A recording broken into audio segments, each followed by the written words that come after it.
हरे कृष्णा। सभी भक्तों का स्वागत है आज की भगवत गीता क्लास में। तो पहले हम मंगलाचरण करते हैं। ओम अज्ञानतिमिरान्धस्य ज्ञानञ्जनाशलाकया चक्षुरुन्मीलितं येन तस्मै श्रीगुरुवे नमः। श्रीचैतन्यमनोभीष्टं स्थापितं येन भूतले स्वयं रूपः कदा मह्यं ददाति स्वपदान्तिकम्। वन्देऽहं श्रीगुरो श्रीयुतापदकमलं श्रीगुरून् वैष्णवांश्च श्रीरूपं साग्रजातं सहगणरघुनाथान्वितं तं सजीवं साद्वैतं सावधूतं परिजनसहितं कृष्णचैतन्यदेवं श्रीराधा कृष्णपादान् सहगणललिता श्रीविशाखाद्विषं च।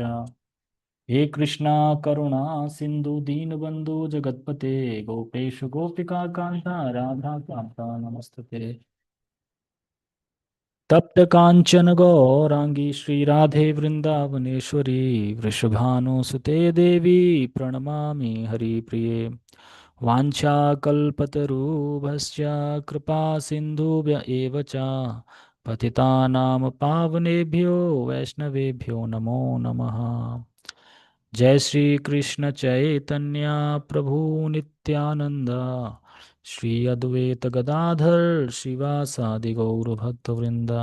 हरे कृष्णा कृष्ण कृष्ण हरे हरे हरे राम राम राम हरे हरे रामाय रामभद्राय श्री रामचंद्राय वेदसे रघुनाथाय नाथाय सीताया पते नमः। नमो विष्णुपादाय कृष्णपृष्ठाय भूतले श्रीमते भक्तिवेदांत स्वामिन् इति नाम।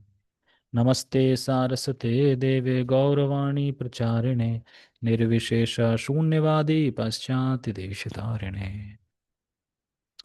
हरे कृष्णा। तो भगवद गीता थारूप अध्याय 3 श्लोक क्रमांक 12 को हम पढ़ेंगे। इससे पहले हम थोड़ा समझ लें कि हमने क्या पढ़ा है अभी तक। तो 3.9 यज्ञ अर्थात कर्मणो अन्यत्र लोकोयम कर्म बंधना तदर्थम कर्म कौन्तेय मुक्त संग समाचार। तो भगवान विष्णु के लिए यज्ञ करो, यानी भगवान की प्रसन्नता के लिए यज्ञ करो, कर्म करो। अगर भगवान के लिए कर्म करोगे तो आप बंधन में नहीं फंसोगे, लेकिन अन्यत्र लोक, इस लोक में अन्यत्र और कुछ भी कर्म करोगे तो आप कर्म बंधन में फंस जाओगे। ये भगवान ने 3.9 में बताया। 3.10 में बताया कि यस, इस फिर भगवान कहते हैं कि इस यज्ञ के संग में मैंने इस सृष्टि में जीवों को रख दिया है, और जितनी भी भोग के लिए आवश्यक वस्तुएं हैं वो सब मैंने दे दी हैं। तो इसलिए अब आप उन सब चीजों का उपयोग करके सुखी रहो, संपन्न रहो, फलो फूलो, और भौतिक लाभ भी प्राप्त करो और आध्यात्मिक लाभ भी प्राप्त करो, यानी मुक्ति को भी प्राप्त करो। तो ये बताया 3.10 में भगवान ने। फिर 3.11 में बताया कि होता कैसे ये। तो इस यज्ञ के द्वारा तुम देवताओं को प्रसन्न करो, और जब देवताओं को प्रसन्न करोगे तो देवता तुम्हें प्रसन्न करेंगे। तो एक दूसरे से परस्पर आप लोग मिलजुल के रहोगे, एक दूसरे को प्रसन्न करोगे, और तो देवता क्या करेंगे, आपको अच्छी स्वास्थ्य आपका अच्छा देंगे, सेहत आपकी अच्छी देंगे, आपको आंख नाक कान ये सब मतलब सही से देंगे, इत्यादि सही से रहेगा। तो अगर कोई मतलब कि ऐसा भी नहीं कि देवताओं को, अगर हम प्रसन्न करने के लिए देवताओं को दे रहे हैं तो पूरा नहीं देना है, थोड़ा देवताओं को देना है और बाकी तो हमें यूज करना है। इस तरीके से तो इतना करो, क्योंकि अगर कोई भगवान को या देवताओं को बिल्कुल नहीं दे रहा है तो वो चोर है, ऐसा बताते हैं। उसके बाद अब आज का श्लोक है 3.12। तो इसमें क्या कहेंगे, तो इसमें अब और उसको स्पष्ट रूप से और बता रहे हैं, यानी 3.11 को और एक्सप्लेन कर रहे हैं भगवान। क्या एक्सप्लेन कर रहे हैं, तो इसमें बताएंगे अगर जो इस प्रकार से देवताओं को अर्पित अगर नहीं करता है, मतलब देवताओं ने सारी फैसिलिटी दे दी, सारी सुख सुविधा दे दी, अब वो अपने भोग में लगाए, उनको देवताओं को बिल्कुल नहीं पूछ रहा है, अपने कोई भोग में लगाए, तो उसकी स्थिति क्या होगी। तो फिर कह रहे हैं भुनते स्तेन एवसा, तो वो व्यक्ति चोर है, क्योंकि देवताओं से सारी फैसिलिटी मिल रही है उसको, भगवान के द्वारा देवताओं से प्रदत्त मिल रही है, और उसको वो भगवान को ना देके, यानी देवताओं को ना देके खुद भोग कर रहा है उसका, तो ऐसा व्यक्ति चोर है। जैसे कि अगर आप भगवान अगर आप देवताओं को प्रसन्न करने के लिए यज्ञ कर रहे हैं, दे रहे हैं, तो आपका क्रिया अच्छी है। अब क्रिया अच्छी तो सोर्स से जो लक्ष्मी आएगी वो भी अच्छी लक्ष्मी आएगी। अच्छी मतलब अच्छी सोर्स से अच्छी लक्ष्मी आएगी, जिससे आपकी प्रसिद्धि बढ़ेगी, है ना, हर चीज में वृद्धि होगी। लेकिन जो भगवान को नहीं दे रहा है, चोरी की तरह कमा रहा है, छल कपट से कमा रहा है पैसे, तो उसकी दुर्गति होगी, उसके आगे चल के हानि ही होगी। ये चीज बताई जा रही है इस श्लोक में। ठीक है। तो एक बार हम श्लोक उच्चारण करेंगे। इसमें श्लोक के अर्थ मतलब शब्द थोड़ा सा गलत है। इसमें जो लास्ट में साहा है वो छोटा सा है। ठीक है, इसलिए इसमें बड़ा सा कर दिया है। लेकिन हम एक सेकंड हमने खोल रखा है, हम उससे पढ़ेंगे इस श्लोक को।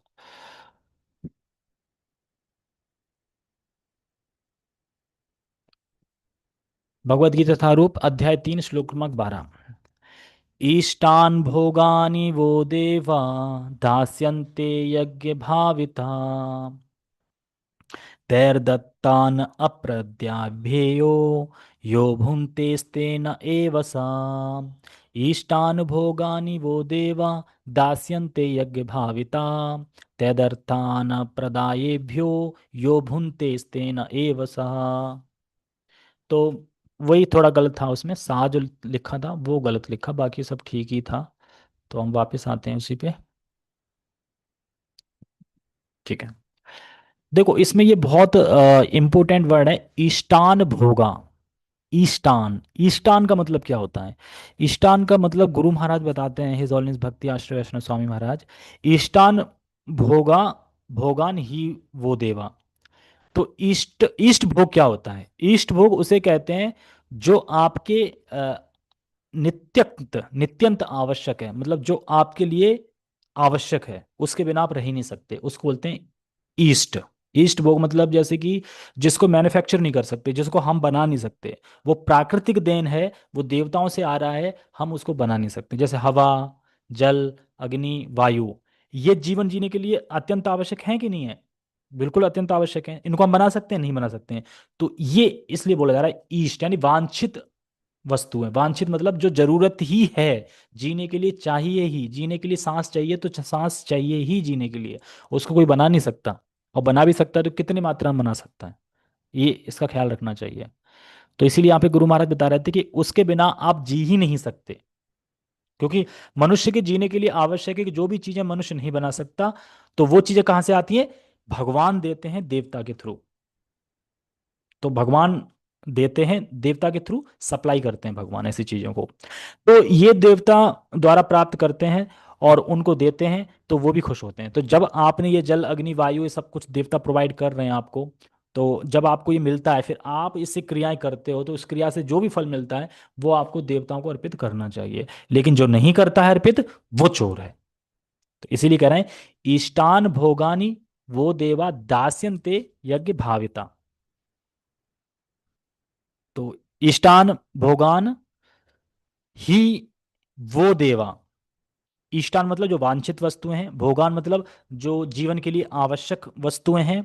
और वो देवा मतलब निश्चय ही तुमको, मतलब जैसे कि आपने कुछ देवताओं को दिया, तो निश्चित देवता भी आपको वापस देंगे। ऐसा नहीं कि देवताओं को आपने कुछ अर्पित किया तो देवता रख लेंगे, नहीं, देवता भी उसकी सुख सुविधा आपको देंगे। दास्यन्ते यज्ञ भाविता, यानी पहली लाइन का अर्थ यह है कि निश्चित ही यज्ञ से प्रसन्न होकर देवता तुमको तुम्हारे जीवन, तुम्हारे भौतिक जीवन के लिए जो भी आवश्यकता है वो प्रदान करेंगे।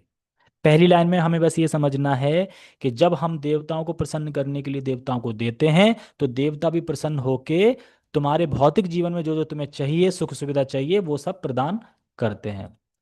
तदेर तैर दत्ता न प्रदा एभ्यो यो भुनते स्तेन एवसा। दूसरी लाइन बता रहे हैं उनके द्वारा प्रदत्त वस्तुएं, मतलब अब जैसे देवताओं को आपने यज्ञ किया, प्रसन्न किया, तो देवताओं ने कुछ दिया आपको, मतलब वर्षा दी या उससे अन्न आया, जो भी दिया। अब उन वस्तुओं को अगर आप, जो उनसे मिली हैं, आप वापस उनको नहीं देते हैं, और क्या करते हैं, यो भुनते स्तेन एवसा, और खुद उसको भोग जाते हैं, खुद उसको अपने भोग इंद्र तृप्ति में लगा देते हैं, तो ऐसा व्यक्ति चोर है। तो अब आपको ये देखना पड़ेगा कि आपको चोर बनना है कि आपको एक अच्छा इंसान बनना है। तो मैं फिर से बोल रहा हूँ, रिपीट कर रहा हूँ, ध्यान से सुनो। इष्टान भोगानि वो देवा दास्यन्ते यज्ञ भाविता, यानी निश्चित ही यज्ञ से प्रसन्न होकर देवता तुमको तुम्हारे जीवन के लिए यानी भौतिक जीवन के लिए जो आवश्यक है वो आपको देंगे।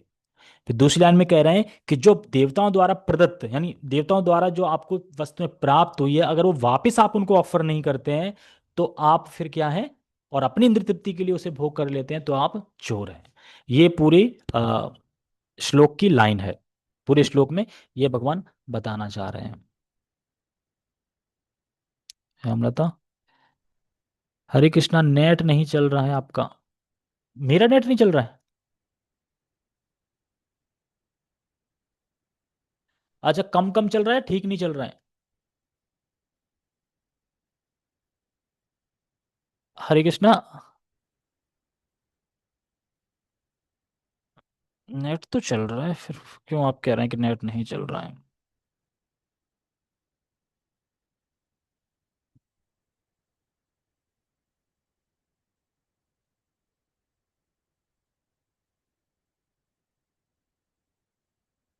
यस।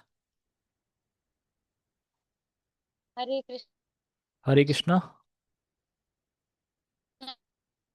हाँ बोलो। प्रभु जी वो चिपक जाती रही थी अबे वीडियो। आवाज आ रही ठीक है? वीडियो वीडियो चिपक जाती है? हरे कृष्णा। एक सेकंड रुको।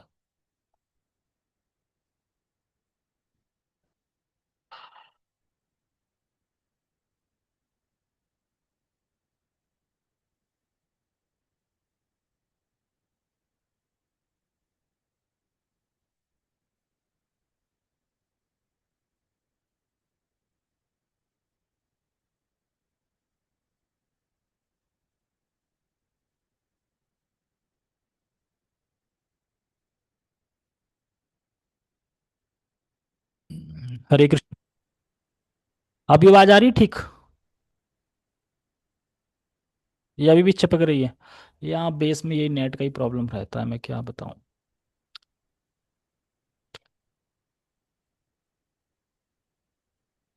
हरे कृष्ण, अभी ठीक आ रही है? ओके, मैं ये कह रहा था कि पहली लाइन में ये बता रहे हैं कि निश्चय ही अगर हम देवताओं के लिए यज्ञ करेंगे तो देवताओं को प्रसन्न करेंगे तो देवता भी आपको प्रसन्न करने के लिए आपको इस भौतिक जीवन में जीने के लिए जो भी वस्तुएं आवश्यक है वो प्रदान करेंगे। और जो भी देवता प्रदान करेंगे उसको अगर वापस आप ऑफर नहीं करेंगे देवताओं को और अपनी इंद्रिय तृप्ति करेंगे, उससे खुद को भोग लेंगे, खुद भोगने के लिए उन वस्तुओं का भोग करेंगे, तो ऐसा व्यक्ति चोर है। ये इस पूरे श्लोक में बोल रहे हैं भगवान। ठीक है, आगे हम अनुवाद पढ़ते हैं।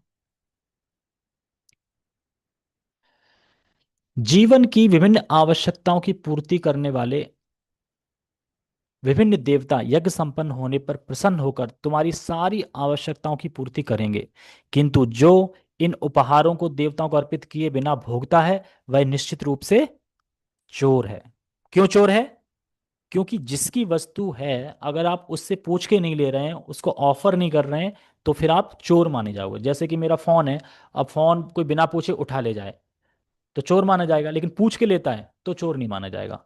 तो यही भगवान यहाँ पे, यही बात भगवान कह रहे हैं कि जो व्यक्ति उसकी वस्तु है नहीं लेकिन फिर भी उस वस्तु को लेता है तो वो चोर है। तात्पर्य,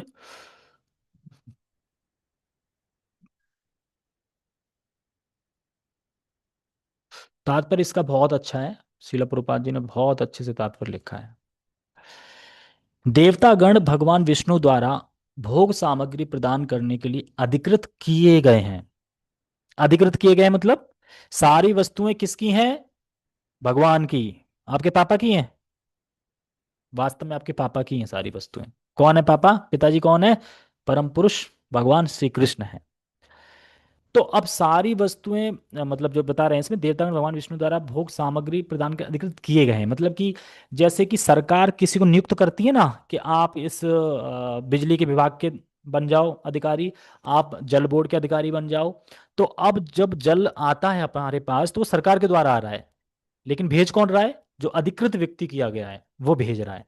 तो उसी प्रकार से अधिकृत जो देवतागण हैं वो अधिकृत किए गए हैं कि हे वरुण आप इस डिपार्ट को संभालो, हे इंद्र आप वर्षा के डिपार्ट को संभालो, आप अग्नि के डिपार्ट को संभालो, आप वायु के डिपार्ट को संभालो। ये सब चीजें विभिन्न विभिन्न देवताओं को दी गई हैं। तो ऐसा नहीं कि देवता इंडिपेंडेंटली कहीं से लाके वर देते हैं, वो भगवान से लाके ही देते हैं, भगवान ही देते हैं कि चलो दे दो उसको जाके, इस तरीके से। तो जैसे यहाँ सरकार अधिकृत करती है लोगों को, वैसे ही भगवान देवताओं को अधिकृत करते हैं हमें चीज प्रोवाइड करवाने के लिए। अतः नियत यज्ञों द्वारा उन्हें अवश्य संतुष्ट करना चाहिए। इसीलिए भगवान खुद कह रहे हैं कि जब देवताओं के द्वारा आपको कोई चीज प्राप्त हो रही है, तो आपको भी उन देवताओं को संतुष्ट करना चाहिए। अब मैं फिर से याद दिलाना चाहूंगा कि जो भक्ति कर रहा है, जो डायरेक्ट कृष्ण की भक्ति कर रहा है, उसे जरूरत नहीं है। ये उन लोगों की बात हो रही है कि जो विमुख हैं भगवान से और जो भगवान को नहीं जानते हैं, ये उनके लिए बात हो रही है। नहीं आप सोचो कि अरे अब तो यहाँ पे देवता हैं, चलो कल से ही मैं, का नवरात्रि चल रही है ना, ठीक है, कल से कौन सी माता जी का कल है? काली माता जी, ठीक है, काली माता जी की उपासना करने लगे, जय काली माता। मतलब मना नहीं कर रहा हूँ मैं, जो करना चाहे कर सकता है, लेकिन अगर आप भगवान विष्णु को प्रसन्न कर रहे हैं, भगवान विष्णु के लिए कार्य कर रहे हैं, तो फिर जरूरत नहीं पड़ती करने की। कहने का मतलब ये है। इसीलिए यहाँ पे कह रहे हैं कि अ, संतुष्ट करना चाहिए। वेदों में विभिन्न देवताओं के लिए भिन्न भिन्न प्रकार के यज्ञों की संस्तुति है, किंतु वे सब अंततः भगवान को ही अर्पित किए जाते हैं। कान खोल के सुन लो। बहुत सारी देवताओं का सारा कुछ बताया गया है कि इसको ये प्रसन्न करने के लिए करो, ये करो, लेकिन वो सब अंततः किसको अर्पित होती हैं? भगवान को ही अर्पित किए जाते हैं। यानी आप यहाँ किसी भी वस्तु का अगर टैक्स दे रहे हैं, सरकार टैक्स दे रहे हैं, तो एक फलाना व्यक्ति को टैक्स दे रहे हैं, लेकिन वो टैक्स किसके पास जा रहा है? वो सरकार के पास जा रहा है। यानी आपको सरकार को कोई चीज देनी, जैसे बिजली का बिल आया, तो बिजली का बिल भले ही एक कर्मचारी लेके आए, देखो ये बिजली का बिल है भर दो, आपने भर दिया, आप जानते हैं कि वो बिजली का बिल सरकार के अकाउंट में भरा गया है, सरकार के अकाउंट में गया है। ये चीज आपको पता होनी चाहिए। तो वही चीज यहाँ पे भगवान बार बार हाईलाइट कर रहे हैं कि देवताओं को अलग से प्रसन्न करने की जरूरत नहीं है, अगर आप भगवान कृष्ण को प्रसन्न कर रहे हैं तो। किंतु किंतु जो यह नहीं समझ सकता कि भगवान क्या है, उसके लिए देव यज्ञ का विधान है। देव यज्ञ का विधान है मतलब, समझे क्या है? देखो, जो व्यक्ति सीधे नहीं समझ पा रहा है कि भगवान विष्णु का यज्ञ करके मैं समस्त देवताओं को भी प्रसन्न कर लूंगा या संतुष्ट कर लूंगा, उनके लिए 5 महायज्ञ बताए गए हैं। देव यज्ञ मतलब 5 महायज्ञ, वो मैं बताऊंगा, आगे आएगा 5 महायज्ञ कौन कौन से होते हैं और क्यों करने होते हैं। एक गृहस्थ को 5 महायज्ञ करने होते हैं, क्यों करने होते हैं, कब करने होते हैं, ये सारी चीजें बताऊंगा। तो यहाँ पे यही बता रहे हैं कि देव यज्ञ का विधान है किसके लिए? जो ये नहीं समझ पा रहा है कि अगर मैंने भगवान विष्णु को पूजा कर ली तो बाकी सब देवताओं को संतुष्ट कर लिया मैंने, जो ये नहीं समझ पा रहा है, उसके लिए क्या है? ये देव यज्ञ है। तो फाइनली आप लोग इस देव यज्ञ की कैटेगरी में नहीं है। क्यों? क्योंकि आप लोग तो समझ गए कि भगवान विष्णु ही भोक्ता है, भोक्ताराम यज्ञ तपसाम सर्वलोक महेश्वरम सुहृद सर्वभूता नाम ज्ञाता ओम शांति मृच्छति। तो आपको करने की जरूरत नहीं है। लेकिन जो लोग नहीं समझ पा रहे हैं वो, और जो समझ रहा है कि भगवान विष्णु ही सबके स्रोत हैं और उनकी उपासना कर रहा है, तो वो सबको संतुष्ट कर लेता है। जैसे कि प्रभु जी बता रहे थे कि बाली में, जो बाली में जो पूजा है, देवताओं की पूजा, वो प्रधान है, वहां पे सब लोग करते हैं। तो प्रभु जी भी कह रहे थे उनसे, हाँ हाँ देवताओं की पूजा करनी चाहिए, लेकिन क्या आप 33 करोड़ देवताओं की पूजा कर सकते हैं? तो वो सोच के रह गए, हाँ ये तो 33 करोड़ की तो नहीं कर सकते, तो फिर क्या करना चाहिए, कैसे करें? तो इसीलिए कह रहे हैं अगर भगवान कृष्ण की पूजा करोगे तो 33 करोड़ देवी देवताओं की पूजा ऑटोमेटिकली हो जाएगी, आपको करनी नहीं पड़ेगी। अनुष्ठानकर्ता के भौतिक गुणों के अनुसार वेदों में विभिन्न प्रकार के यज्ञों का विधान है। विभिन्न देवताओं की पूजा भी उसी आधार पर अर्थात गुणों के अनुसार की जाती है। जैसे कोई रजोगुणी है तो यक्ष, राक्षस इनकी पूजा करेगा, और कोई सतोगुणी है वो देवताओं की पूजा करेगा, और कोई तमोगुणी है तो वो भूत प्रेतों की पूजा करेगा। तो गुणों के अनुसार लोग पूजा करते हैं, पूजा करते हैं गुणों के अनुसार, और फिर आगे बढ़ते हैं। क्योंकि जो तमोगुणी व्यक्ति जो तमोगुणी पूजा कर रहा है, तो वो गलत नहीं कर रहा है, क्योंकि वो अपने अभी योग्यता के अनुसार कर रहा है। और जब वो करता रहेगा तो उससे शुद्ध होकर धीरे धीरे रजोगुण में आएगा, फिर रजोगुण से फिर धीरे धीरे सत्वगुण में आएगा, सत्वगुण से धीरे धीरे भक्ति में आएगा।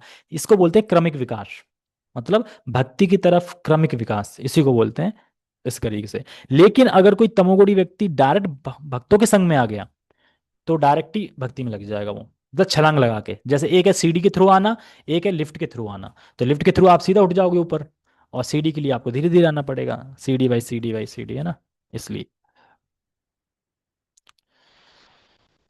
उदाहरण अर्थात मांसाहारियों को देवी काली की पूजा करने के लिए कहा जाता है, जो भौतिक प्रकृति की घोर रूपा है, और देवी के समक्ष पशु बलि का आदेश है। अब आप ये सोचोगे पशु बलि का आदेश है मतलब, अब ये बताओ क्या इस कलयुग में कोई पशु बलि, पहली बात तो बैन है, होगी नहीं। और जो वेदों में जो पशु बलि बताई गई है तो वो भी एक प्रोसेस से होता है।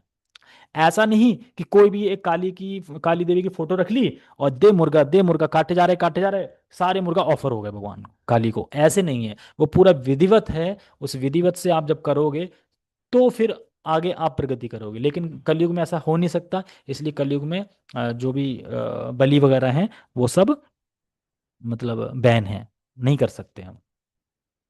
तो इसीलिए है वेदों में कि आप बलि कर सकते हैं, लेकिन अभी कलयुग में नहीं कर सकते। मांसाहारियों को देवी काली की पूजा करने के लिए कहा जाता है, जो भौतिक प्रकृति की घोर रूपा है, और देवी के समक्ष पशु बलि का आदेश है। किंतु जो सतोगुणी है उनके लिए विष्णु की दिव्य पूजा बताई गई है। अंततः समस्त यज्ञों का ध्येय उत्तर उत्तर दिव्य पद प्राप्त करना है। तो अगर कोई कहे कि मांसाहारी के लिए इतनी घोर पूजा की व्यवस्था क्यों है, क्यों ऐसी व्यवस्था बनाई गई थी कि किसी को लाओ बलि दो, इस तरीके की पूजा क्यों बताई गई? क्यों इसलिए बताई गई क्योंकि अभी वह और कुछ स्वीकार नहीं करेगा। उसे आप बोलो कि नहीं ये देवी काली बलि मत करो, ये गलत है, वो स्वीकार ही नहीं करेगा। क्योंकि वो करेगा, और जब कर करके वो जानेगा कि जितनी भी मैंने बलि की है, मांस मतलब दिया है, तो उसका मतलब है कि एक दिन वो भी मुझे बलि देंगे, मतलब वो भी मेरा मांस काटेंगे, वो भी मुझे काटेंगे, वो भी मेरा इसी तरीके से बलि देंगे मेरी। तो ये बार बार रिपीट रिपीट जब उसको ये होश आएगा अगर मैं गलत कर रहा हूँ, तब वो आगे बढ़ेगा। तो इसीलिए अभी तमोगुणी व्यक्ति को हम एकदम नहीं बना सकते रजोगुण सतोगुण, धीरे धीरे समझ समझ के ही बनेगा। क्योंकि वेद जो है किसी को रिजेक्ट नहीं करते। अगर मान लो तमोगुणी व्यक्ति को वेद रिजेक्ट कर दें, आप ऊपर नहीं बढ़ सकते, तो फिर तमोगुणी लोग तो नीचे नीचे चले जाएंगे, कैसे बढ़ेंगे आगे? इसीलिए उनके लिए बताया गया कि ठीक है आप पशु बलि है, ठीक है पशु बलि दो, लेकिन प्रोसेस है, उस प्रोसेस से दो। लेकिन उस प्रोसेस में आपको बोला भी जाता है कि जिस जानवर को आज आप मार रहे हो, अगले जन्म में वही जानवर आपको मारेगा, ये सहमति से बलि दी जाती है। तो जब वो बार बार बलि देगा और बार बार इस चीज को सुनेगा, तो फिर उसके दिमाग खुल जाएगा, नहीं नहीं गलत है। और फिर वो ऊंची प्रगति करेगा, मतलब उच्च प्रगति मतलब फिर रजोगुण में आएगा, फिर तमोगुण में आएगा, इस तरीके से।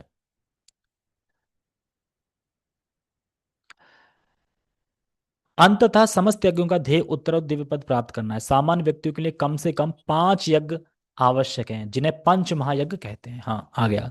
तो पंच महायज्ञ क्या है? पंच महायज्ञ बहुत से कम लोग जानते होंगे, आप में से कोई जानता है पंच महायज्ञ क्या है जो करने होते हैं हमको? देखिए, जब से हमने जन्म लिया है तब से हर किसी न किसी का हमारे ऊपर ऋण है। सबसे पहले तो आप देखते हैं कि देवताओं का ऋण है हमारे ऊपर, कि देवता हमें पानी देते हैं, धूप देते हैं, वर्षा देते हैं, सब चीज देते हैं, तो हम उनके लिए क्या कर रहे हैं? कुछ नहीं कर रहे। तो देवताओं का ऋण है और हमें ऋण चुकाना पड़ेगा, ठीक है। और ऋषियों का ऋण है। ऋषि का ऋण कैसे है? जो भी हम बोलते हैं इस मुख से, जो भी हम बोलते हैं, जैसे कि हम बोलते हैं कि आ ई ई, उ ऊ, तो ये किसने स्टार्ट किया? मतलब आ ई ई, ये किसने बोला कि इसको आ बोलो, इसकी ई बोलो, इसको ऊ बोलो? या फिर हम किसी वस्तु का नाम लेते हैं, फ्रेम है, ये वॉशिंग मशीन है, ये है, ये धूप है, ये घास है, ये गेहूं है, ये है। ये सब शब्द कहाँ से आए? स्टार्ट तो करे होंगे ना, किसी ने तो शब्द बोला हुआ ना कुछ, तब उसका नाम पड़ा। नाम कैसे पड़ा? तो ये सब जो स्टार्टिंग है, जो ओरिजिनल जो नेम रखे हैं, वो सब ऋषियों के द्वारा आए। तो इसलिए ऋषियों का ऋण है, क्योंकि हम ऋषियों के शब्दों का यूज करते हैं। और एक राजा का ऋण है, क्योंकि हम जिस राज्य में रह रहे हैं तो उसकी फैसिलिटी को यूज कर रहे हैं, तभी हम घर में सुरक्षित हैं, पुलिस कर्मचारी हैं, तो हम राजा के उसमें रह रहे हैं, तो हम एक तरह से राजा के भी ऋणी हैं हम। और प्राणियों के ऋणी हैं, क्योंकि आप जो भी कोई कार्य करते हैं तो किसी न किसी प्राणी के साथ करते हैं, अकेले तो कोई कार्य होता नहीं। आप कुछ भी कार्य कर रहे हैं तो किसी का सहमति चाहिए, किसी का संग चाहिए, वो भी आपके साथ कर रहा है, तो बहुत सारे प्राणियों का ऋण भी है आपके पास। और पितरों का भी ऋण है, माता पिता का ऋण है, ये भी है। तो इस प्रकार से कुल मिला के 5 ऋण होते हैं। तो इन्हीं 5 ऋणों को चुकाने के लिए, पूरा करने के लिए 5 महायज्ञ होते हैं। तो इन्हीं सबको बोला जा रहा है जिन्हें पंच महायज्ञ कहते हैं। कैसे? जैसे देव यज्ञ, अगर हम देवताओं को ऋण को चुकाना चाहेंगे, चुकाना है तो उनके लिए यज्ञ करना पड़ेगा, स्वाहा स्वाहा, तो देवताओं को ऋण चूक जाएगा। ऋषि यज्ञ, अब क्योंकि ऋषियों से हमें शब्द प्राप्त हुए हैं तो इसीलिए हमें अध्यापना यानी पढ़ना चाहिए, टीचिंग्स, और दूसरे को टीचिंग देनी चाहिए, तो उससे ऋषियों के ऋण से आप निवृत्त हो जाओगे। दूसरा है प्राणियों का ऋण। तो प्राणियों को ऋण आपने देखा है, लोग कुछ ना कुछ कबूतर को कुछ खिलाते रहते हैं, चींटियों को डाल दिया कुछ आटा वगैरह, या कुछ और प्राणियों को डाल दिया, पानी रख दिया, कोई चूहा पानी पी गया, दूध दे दिया किसी को, तो ये सब प्राणियों के ऋण हो गए। तो आप जब ऐसा करोगे तो आप प्राणी के ऋण से भी निवृत्त हो जाओगे। फिर है पितृण। तो पितरों के लिए तर्पण करना चाहिए, तुम गया में जाके तर्पण करते हैं, दादा परदादा जिनके लिए भी। और अब रहा राजाकरण। तो राजाकरण हम कैसे चुकाते हैं? टैक्स देके, जीएसटी वीएसटी जो भी लग रहा है हम टैक्स देके ऋण चुका देते हैं। तो इस प्रकार से ये पंच महायज्ञ हैं जो करने होते हैं। किसको? जो अभी मतलब देवताओं की पूजा कर रहा है, जो भगवान विष्णु की पूजा नहीं कर रहा है, तो उसको ये पंच महायज्ञ करने होते हैं। लेकिन आज कोई कर रहा है पंच महायज्ञ? बहुत ही कम है, जानते ही नहीं पंच महायज्ञ होता है क्या है, तो करेंगे कैसे? तो हम ये अगर कर सकते हैं, पांच जो महायज्ञ हैं, इन ऋण से अगर हम इनसे अगर हम इस कलयुग में इन सब से निवृत्त होना चाहते हैं, तो चैतन्य महाप्रभु बताते हैं संकीर्तन यज्ञ। आप हरे कृष्ण महामंत्र यज्ञ करो, संकीर्तन यज्ञ करो, आप कीर्तन करो, तो इन पांचों ऋण से आप मुक्त हो जाओगे। बिल्कुल इजी है। क्या करना है? हरे कृष्णा, करताल नहीं है तो हाथ से करो, कृष्णा कृष्णा हरे हरे, हरे रामा हरे रामा, राम राम हरे हरे। आप निवृत्त हो गए पांच महायज्ञों से, पंच महायज्ञ ऋण से। तो एकदम ये बिल्कुल इजी है। मुझे बहुत अच्छा लगा जब ये मैं सुन रहा था कि इस तरीके से आप सिर्फ हरे कृष्ण महामंत्र करके पांच यज्ञों से मुक्त हो सकते हैं। ठीक है, आगे बढ़ते हैं। किंतु मनुष्य को यह जानना चाहिए कि जीवन की सारी आवश्यकताएं भगवान के देवता यानी प्रतिनिधियों द्वारा ही पूरी की जाती है, कोई कुछ बना नहीं सकता। उदाहरण अर्थात मानव समाज के भोज्य पदार्थों को लें। इन भोज्य पदार्थों में शाकाहारियों के लिए अन्न, फल, शाक, दूध, चीनी आदि हैं, और मांसाहारियों के लिए, और मांसाहारियों के मांस आदि, जिनमें से कोई भी पदार्थ मनुष्य नहीं बना सकता। तो जितने पदार्थ हैं, फल, शाक, दूध, चीनी, ये कोई बना सकता है? ये नेचुरली है ना, देवताओं द्वारा आता है। और यहाँ तक कि मांस, मांस भी क्या ये जो लोग खाते हैं क्या मांस बना सकते हैं? मांस मतलब एक जानवर है, उससे बना हुआ आ रहा है ना, बना तो नहीं सकते, खुद क्रिएट तो नहीं कर सकते ना। तो ये सब चीजें कहाँ से प्रदत्त हैं? देवताओं से। एक और उदाहरण ले, यथा ऊष्मा, प्रकाश, जल, वायु आदि जो जीवन के लिए आवश्यक है, इनमें इनमें से किसी को नहीं बनाया जा सकता। परमेश्वर के बिना ना तो प्रचुर प्रकाश मिल सकता है, ना चांदनी, वर्षा या प्रातःकालीन समीर ही, जिनके बिना मनुष्य जीवित नहीं रह सकता। स्पष्ट है कि हमारा जीवन भगवान द्वारा प्रदत्त वस्तुओं पर आश्रित है। अब समझ में आ रहा है कि हमारा जीवन किस पे आश्रित है? भगवान द्वारा प्रदत्त जो वस्तुएं हैं इन पे आश्रित है। जल, धूप, वर्षा, है ना, इन सब चीजों पे आश्रित है। यहाँ तक कि हमें अपने उत्पादन उद्यमों के लिए अनेक कच्चे मालों की आवश्यकता होती है, तथा धातु, गंधक, पारद, मैग्नीज तथा अन्य अनेक आवश्यक वस्तुएं, जिनकी पूर्ति भगवान के प्रतिनिधि इस उद्देश्य से करते हैं कि हम इनका समुचित उपयोग करके आत्म साक्षात्कार के लिए अपने आप को स्वस्थ एवं पुष्ट बनाएं, जिससे जीवन का परम लक्ष्य अर्थात भौतिक जीवन संघर्ष से मुक्ति प्राप्त हो सके। यज्ञ संपन्न करने से मानव जीवन का यह चरम लक्ष्य प्राप्त हो जाता है। यदि हम जीवन उद्देश्य को भूलकर भगवान के प्रतिनिधियों से अपनी इंद्र तृप्ति के लिए वस्तुएं लेते रहेंगे और इस संसार में अधिकाधिक फंसते जाएंगे, जो कि सृष्टि का उद्देश्य नहीं है, तो निश्चय ही हम चोर हैं, और इस तरह हम प्रकृति के नियमों द्वारा दंडित होंगे। चोरों का समाज कभी सुखी नहीं रह सकता, क्योंकि उनका कोई जीवन लक्ष्य नहीं होता। तो इसीलिए चोरों का समाज है वो कभी संतुष्ट नहीं रह सकता। क्यों? क्योंकि उनका जीवन का चरम लक्ष्य ही नहीं उनको पता है, और जो भी फैसिलिटी मिल रही है उससे खुद का भोग कर रहे हैं, तो संतुष्ट नहीं रह सकते। जैसे आप किसी का सोफा चुरा के ले आए अपने घर पे, आप बैठे हो सोफा पे, तो आप उस सोफा पे बैठ के संतुष्ट नहीं हो सकते। क्यों? आपको डर लगा रहेगा उसका मालिक ना जाए, उसका मालिक ना जाए, पकड़ ना जाए, पकड़ ना जाए, पकड़ ना जाए, ये डर हमेशा लगा रहेगा, तो आप संतुष्ट कैसे रहोगे?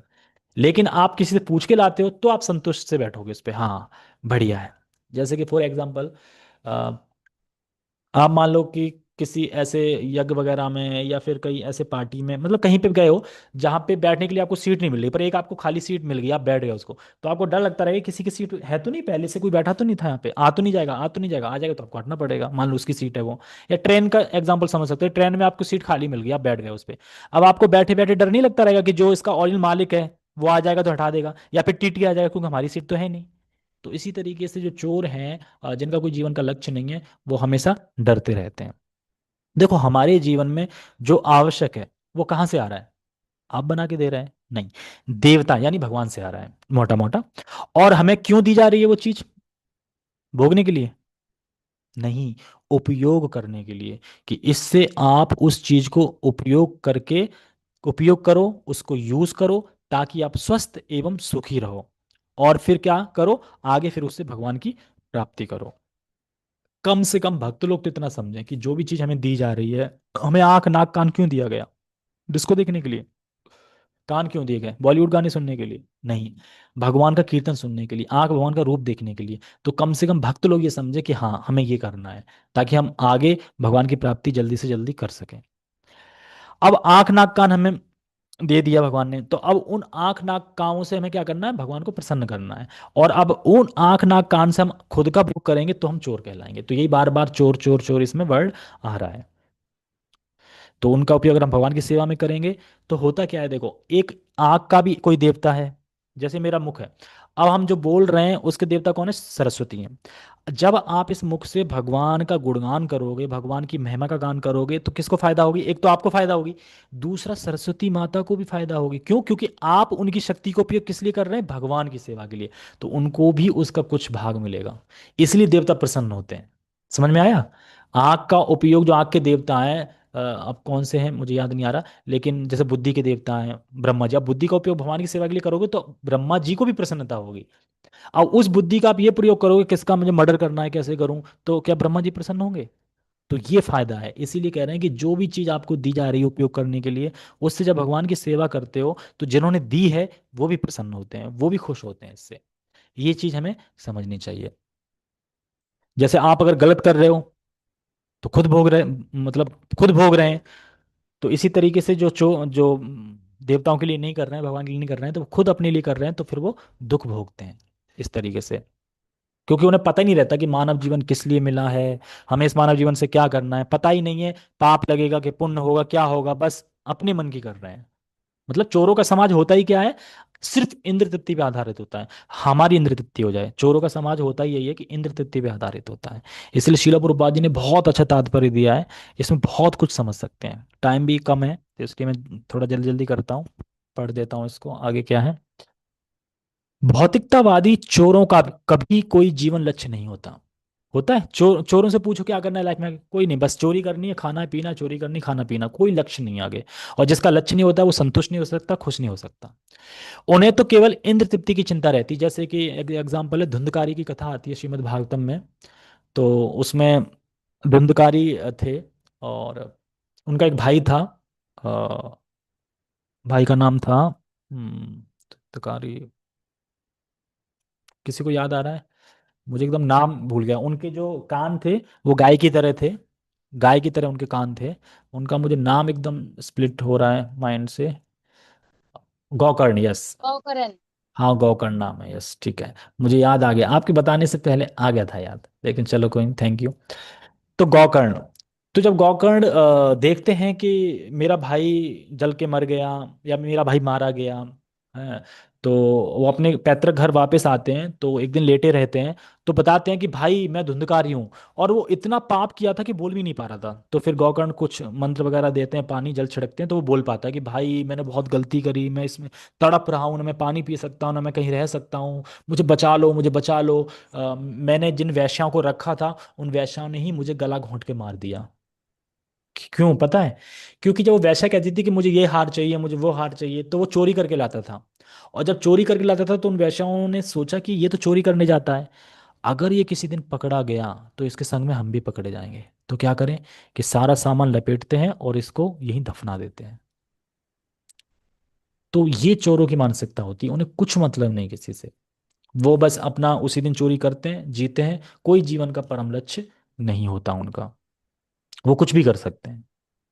फिर धुंधकारी फाइनली मुक्त हो गया। गौकर्ण ने जब भागवतम कथा सुनाई तो धुंधकारी की भी मुक्ति हो गई। धुंधकारी की नहीं, वहां पे सबकी मुक्ति हो गई जितने भी लोग थे।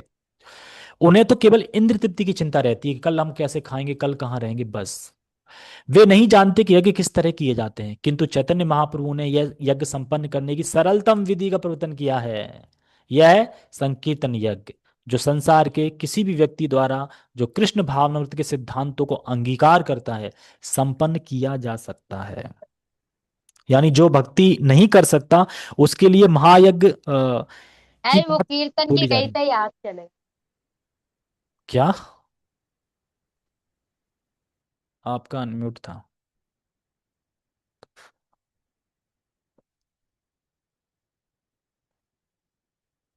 एक सेकंड, मैं कहाँ पे था? हाँ, तो मैं ये कह रहा था कि अब जो भक्ति नहीं कर सकते उनके लिए क्या है, महायज्ञ बताया गया है, पंच महायज्ञ करने चाहिए। तो पंच महायज्ञ करने कैसे करोगे आप? इतना सारा, इसको तर्पण, इसको तर्पण, इसके लिए करना है, राजा के लिए करना, वो करना है।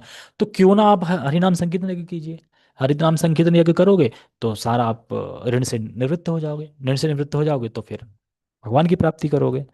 तो इसीलिए इस श्लोक से आज हमें सीखना चाहिए कि ये जो जब निश्चित रूप से जब हम देवताओं को यज्ञ करते हैं, देवताओं को मतलब अर्पित करते हैं, तो निश्चित रूप से देवता प्रसन्न होके आपको प्रदत्त वस्तुएं देंगे।